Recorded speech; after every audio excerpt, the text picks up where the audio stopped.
In Hollow Knight Randomizers, finding dash early allows you to reach areas you otherwise couldn't, but maybe more importantly, it allows you to check locations incredibly quickly. Well, in the race we'll see today, one of our players did not find dash at all, and it was still down to the wire. Welcome to Rando Recap. This race took place in the 2020 Lockout Tournament between two strong players who both made it out of the early rounds of the tournament, Insomnia and Zephrus. The rules of the race are simple. The first person to mark 13 goals on the board wins.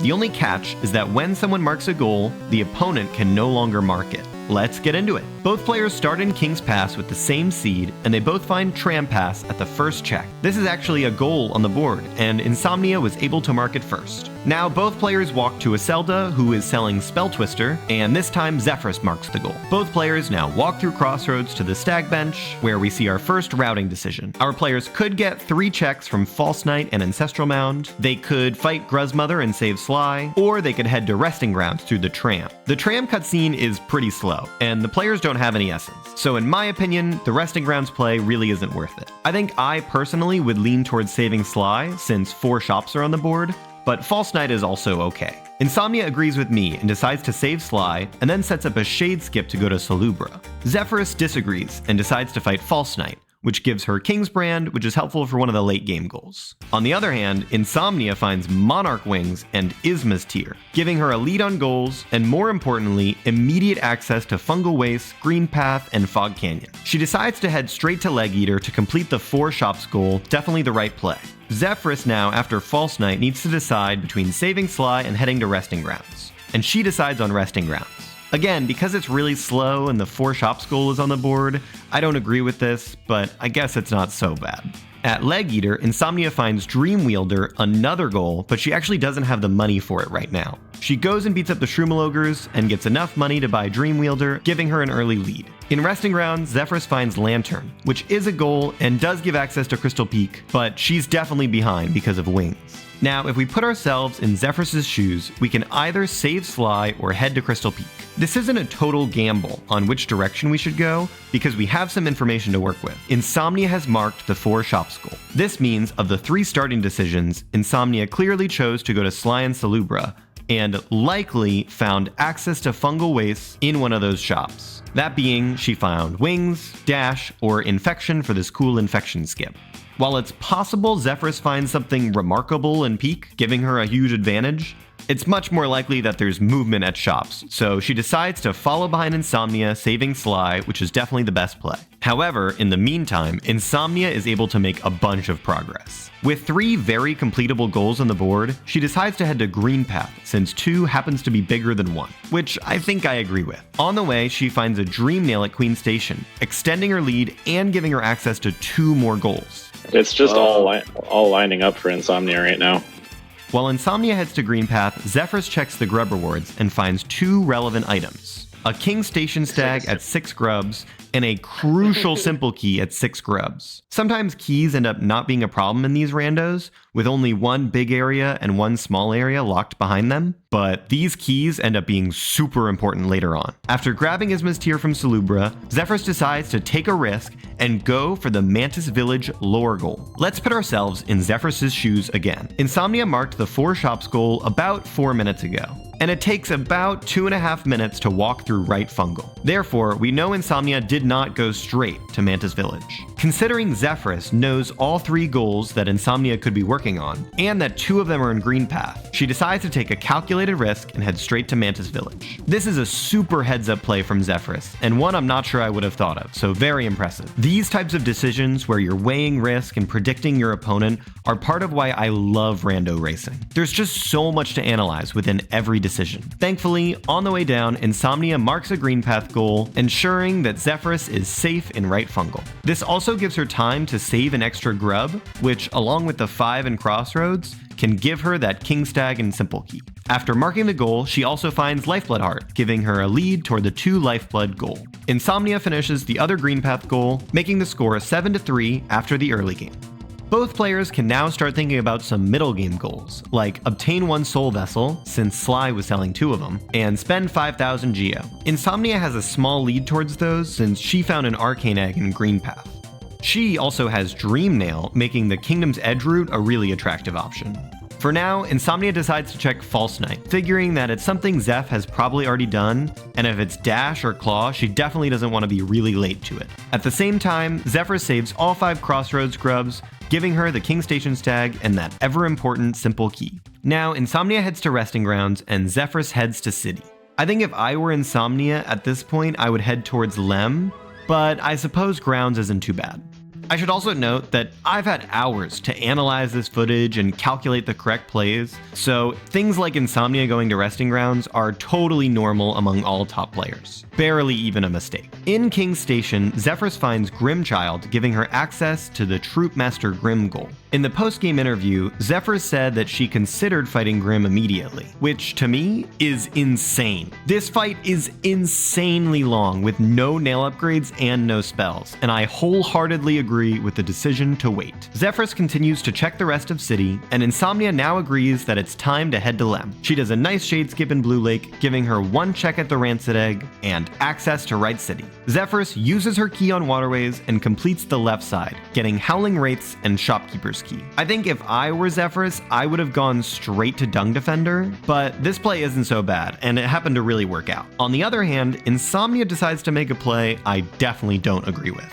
She decides to skip to Howling Cliffs. Honestly, I think this is a bad play. It's not in Logic yet, so it's a lot less likely to have Dash and Claw, which are the 2 most important items right now. It's also, pretty slow, and Insomnia has access to 5 other goals, and this makes progress towards none of them. In my opinion, this is the only significant routing mistake either player makes throughout the entire course of the match, which is super impressive. I should also mention that while I think this play is bad, this is a randomizer, so it's possible that she skips up to Cliffs and immediately finds Dash and Claw and wins the race on the spot. It's just that in terms of the odds, on average, I don't think this play is very good. Unfortunately, now both players make an execution mistake.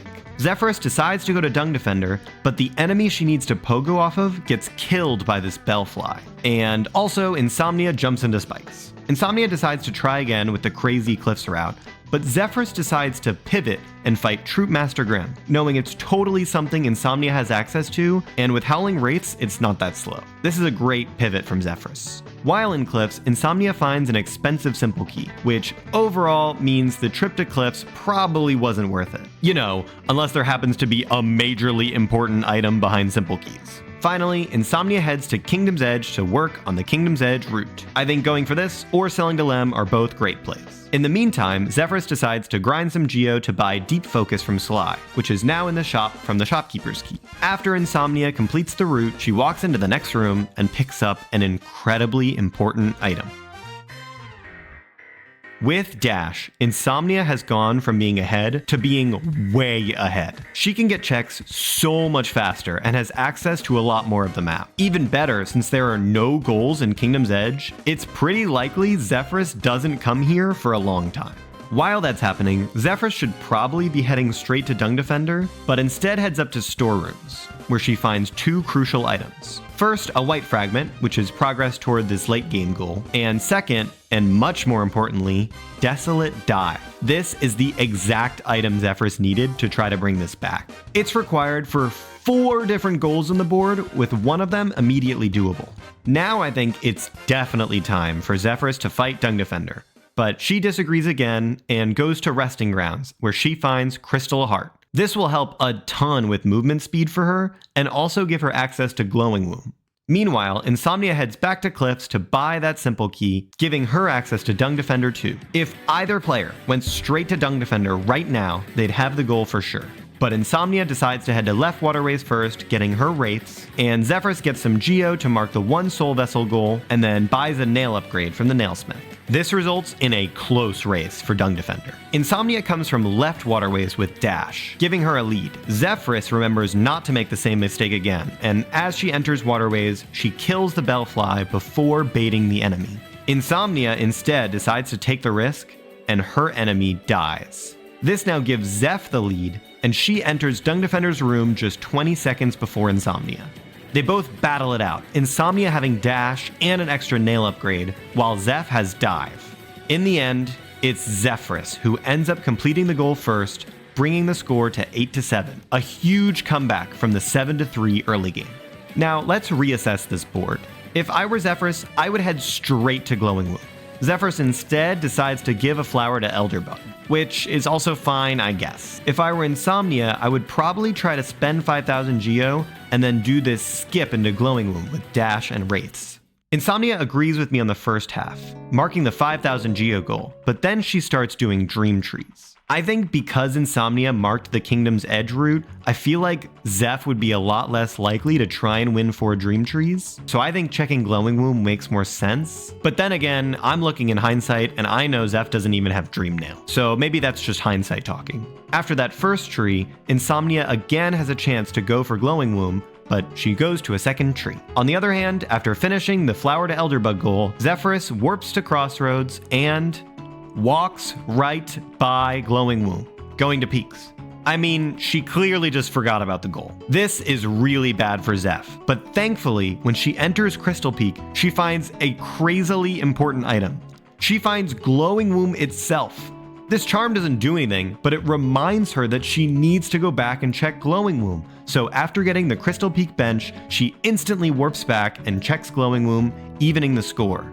Actually, even better, from doing Glowing Womb, she gets a second Lifeblood charm, giving her her first lead of the match. It wouldn't last for long, of course, because Insomnia completes her 4th Dream Tree, evening the score to 10-10, going into the late game. There are 5 goals left. None of them are doable right now, which should give Insomnia a lead, because she has Dash. I mean, I cannot stress how important that is. She has Dash. She is checking locations so much faster. On the other hand, 3 of the goals require Dive, so Insomnia cannot win without finding one of those dives. Since Zeph marked Flower to Elderbug, Insomnia knows that Zeph has Dive. Therefore, she should limit her search to only areas that Zeph has clearly been to.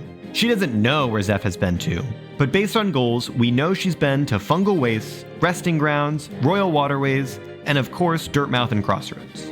Outside of goals, it's extremely likely she's been to City in order to sell to Lem, and unlikely she's been to Cliffs, Queen's Gardens, or Kingdom's Edge. It's also definitely possible Zeph has been to Peak, or Basin, or Green Path, or Deep Nest, but I think all of those are second priority. Zeph is in an interesting situation. She doesn't have Dash, and 2 of the goals on the board require Shade Cloak, so neither of them are really on the table at all. The other 3 all require Dive. For D-Dark, she needs a second Dive, and for both of these city goals, she needs Claw. So for now, Zeph's best strategy is just to check the densest areas possible to try and find this Dive and this Claw. She starts into Basin as Insomnia checks Resting Grounds. After Grounds, Insomnia decides to check more of Cliffs, which I personally don't agree with. While in Abyss, Zeph finds a second Dive, giving her Descending Dark. This is huge for Zeph. I mean, she basically needs these exact 3 goals to win, and now one of them is completely done. Zeph can now win as soon as she finds Claw. As Zeph marks D-Dark,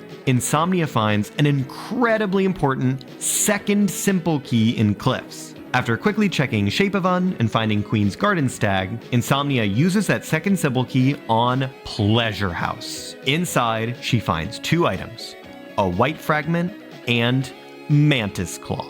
With Dash and Claw and Wings, Insomnia is in great shape. If she finds one more Dash, she can complete these 2 goals, and if she finds Dive, she can complete these 2 goals. Also, this Claw is so good for Insomnia because of its difficult location. Zeph has used her only key, and she would have to do a really dumb skip to Cliffs in order to get a second one. Safe to say, she never tries to do the dumb skip. So she either needs to find Stagnus Stag or Mantis Claw in order to win this race. Zeph decides to head to Sanctum, setting it up for the 2 goals later, which I think is a good play. Insomnia decides to head up to City storerooms, and it feels like the race is practically over. Zeph has basically no hope. She would need to find Shade Cloak before Insomnia does. But, as fate would have it, she didn't have enough money. If Insomnia had 40 more Geo, it's basically guaranteed she would have won the race just by walking to the left. But instead, she warps out, and Insomnia heads to right Fungal, which is actually a great play that I totally agree with. Meanwhile, Zeph finds something funny in Ancient Basin. Yes, Zeph has now found all 3 of the dives that are randomized. These are the 3 locations that Insomnia needs to go in order to win this race. Both players are now on the hunt for dives and dashes and claws. It's back and forth. Zeph checks Isma's Grove, no claw. Insomnia full clears Crystal Peak, no dash, no dive. Zeph checks Deep Nest, empty.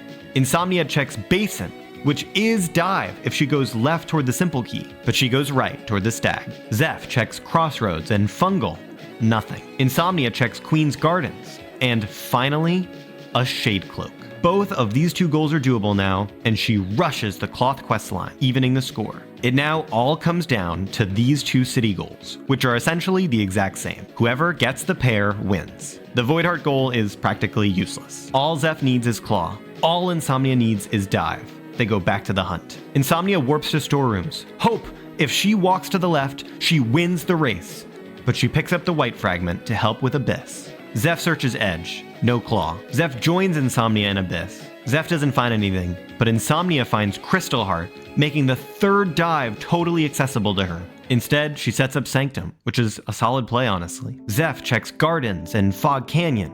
Nothing. Next, Insomnia heads to Mantis Lords. A great play, since she knows that Zephrus has been to Mantis Village. Dive could totally be there, but Zephrus decides to head to Fluke Marm. While this is unbelievably slow for one check, it just shows that there's so little on the map for Zeph to do. One thing I love about this routing is that Zeph has ignored Green Path for the entire run. She figures that if Insomnia found Claw and Green Path, she would have completed those early game goals a lot quicker. Zephrus makes her way through Waterways. She hasn't had Claw or Dash for over 80 minutes. She's scoured the map. She's beaten Insomnia to goals she had no business winning. And her reward from Fluke Marm is finally the Mantis Claw. And with that, the race is over. While Insomnia searches desperately for Dive, it's meaningless, as Zephrus slowly walks through Sanctum, reading both lore tablets and saving the grub.